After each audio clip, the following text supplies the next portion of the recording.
Voilà, Jonathan Giaquinto, Genève GTB. Nous sommes ici au SAC, au 104, zone d'action climat. Alors c'est un espace d'accueil où il y a des ateliers, tous les militants en parallèle de la COP21 et il y a des médias.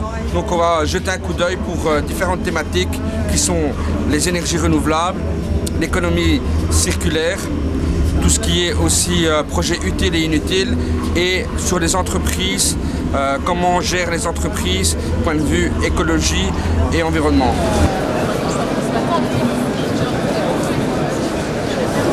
On peut se promener dans le salon, on va dire, dans le bâtiment, et quand vous repérez des informations concernant votre thématique, vous vous renseignez et prenez des infos sur la thématique. J'ai grandi en forêt, dans les grandes forêts de Versailles.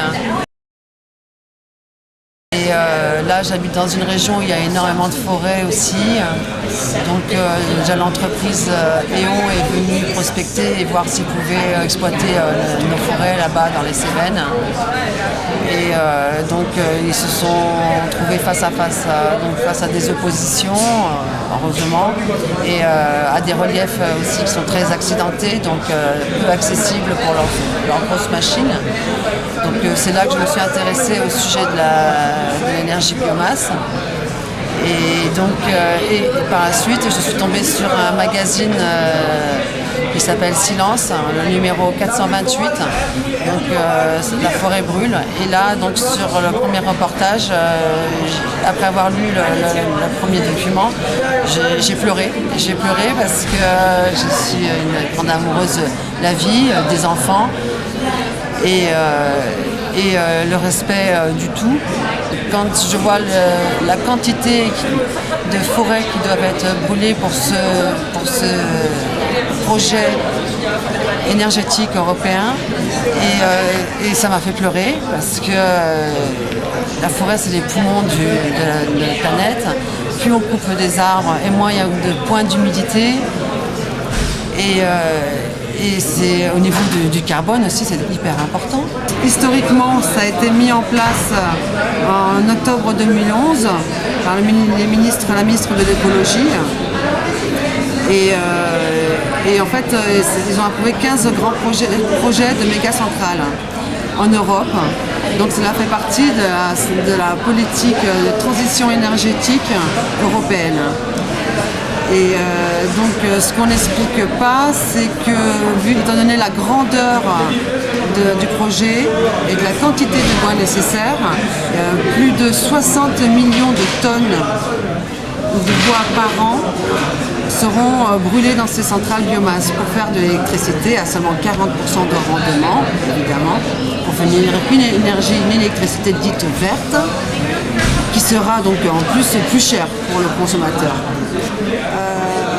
Et tout ceci avec les subventions de l'État et de l'Union. Donc c'est bien d'utiliser la biomasse, mais si derrière ça, il n'y a pas une gestion des forêts, c'est tout à fait paradoxal. Voilà, tout à fait paradoxal. Voilà. Après, il y a donc ce problème des centrales biomasse. Donc certaines industries se sont accaparées de cette nouvelle énergie. Et donc on reconvertit des centrales à charbon en centrales biomasse, donc qui ne sont pas à cogénération, donc elles produisent que de l'électricité, et dont 40%, donc tout ce tonnage de bois qui arrive dans ces centrales sont utilisés à seulement 40%, 60% partant en fumée dans les étoiles. Il y a beaucoup de pertes. Beaucoup de pertes. Alors, Nicolas Mainville, directeur de Greenpeace Québec, a écrit sur son blog « J'étais de passage en Europe la semaine dernière, entre autres pour rencontrer des représentants et députés du Parlement européen. Objectif, tenter de faire changer les politiques énergétiques européennes qui encouragent et même subventionnent la combustion de bois pour remplacer le charbon dans les grandes centrales thermiques.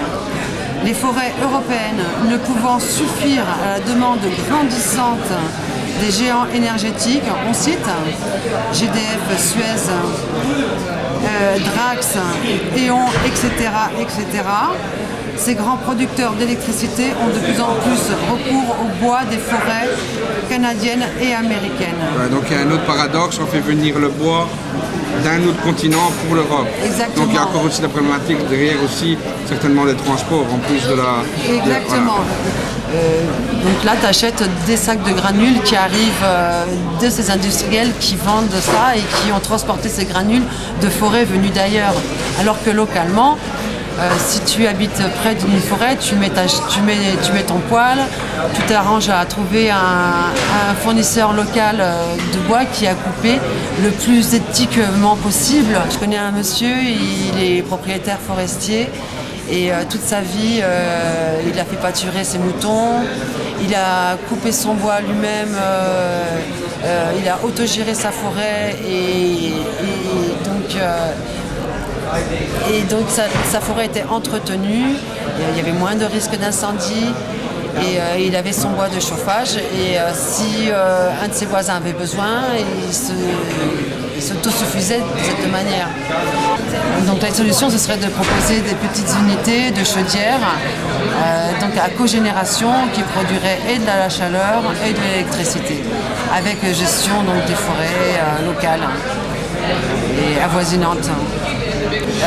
C'est quoi d'autre? C'est donc tout l'écosystème de ces forêts qui est mis en danger. Il y a des personnes des forestiers qui coupent de manière noble les forêts. Éventuellement une AMAP forestière. Alors l'AMAP forestière est en plein développement dans l'Aveyron, dans la Lozère et là prochainement dans la Cévennes. Les AMAP forestières est une des solutions. Les solutions, elles sont, il n'y en a pas trop, hein, ce serait faire la révolution, quoi. Ce serait vraiment de se rebeller contre ça, quoi. Je veux dire, c'est quand même c'est encore des hectares, des milliers, des millions d'hectares qui vont être brûlés. C'est une aberration politique. J'ai des enfants, mes enfants auront des enfants. Ça va être très dur pour les générations futures. Et donc si plus on sera conscient et plus on agira à réduire nos besoins d'énergie, déjà pour commencer c'est la solution la première, hein, c'est les énergies que nous ne consommerons pas qui seront économisées. Après de faire des luttes des luttes contre ces grandes multinationales qui profitent des slogans et des mots transition, politique durable, économie durable. L'économie durable est vraiment un mot. Tout ça, ce sont en fait des termes qui sont nobles mais qui sont réappropriés par les industriels.